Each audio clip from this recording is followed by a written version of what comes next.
So, ganito pala natin ginagawa yung ating PCB mga paps. Naman uli out tayo. Toner method. Kaya medyo matagal sa mabuo, no? Una, linisin lang natin yung ating copper side. Yan. Siguraduhin lang na walang mansa ng ating kamay. Para walang toplap. Tapos, lagyan natin ang ating secret formula. Secret formula talaga. Meron tayong in-upload yung mga paps sa ano, kung paano i-mix yung ganyang chemical. Nasa ano ko lang yan, nasa video ko lang. Kung gusto yung matutunan nyo gano'n. So, i-shortcut lang natin ito para mabilis. Ito yung ating layout. Yan. RB Audio Work. Yan. Ganyan lang natin siya ginagawa. Pantayin lang.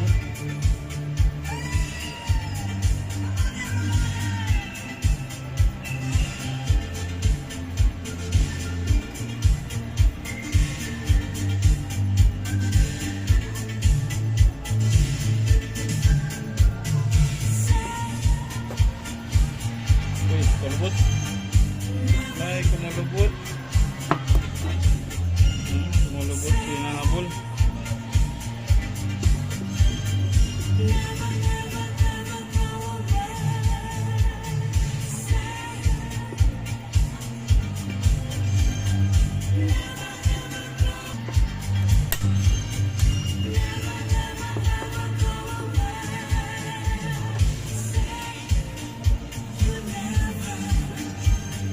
Yung una natin na buo. Ayan. Tutunawin na lang natin to. Ito yung isa. Parang sumablay dito. Pero madali lang to. Pintel pin lang katapat nito. Ito yung isa perfect.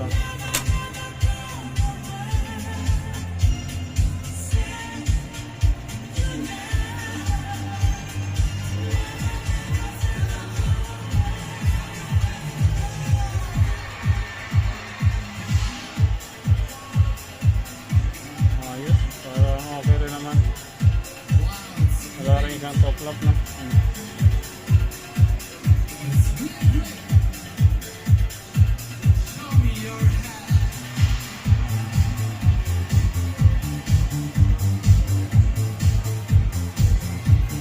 Itong may guhit, ito yung tumok na kanina, natupi.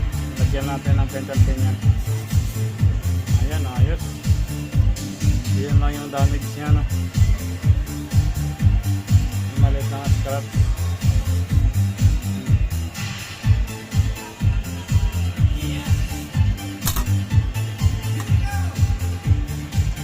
Dalawa na sila.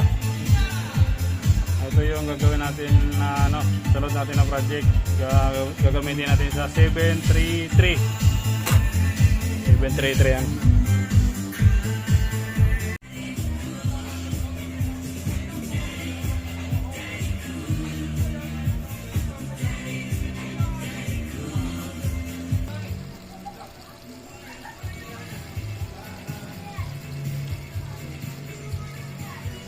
Konti na lang. Kapit na siya matapos. Yung ating ginamit pala na pump dyan, yung galing sa water dispenser, no? Ayan, no? Yung galing sa water dispenser. DIY lang natin.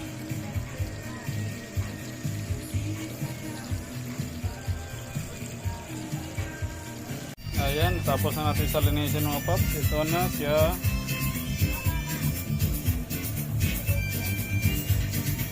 Ayan, driver pa lang ito mga paps, ha. Wala pa dito yung OPT. Driver pa lang ito. Ayan.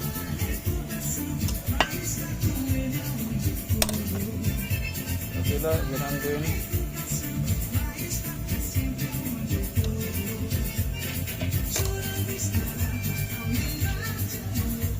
Buhay na natin. Yan na yung gamitin natin sa change board ulit na 733 naman.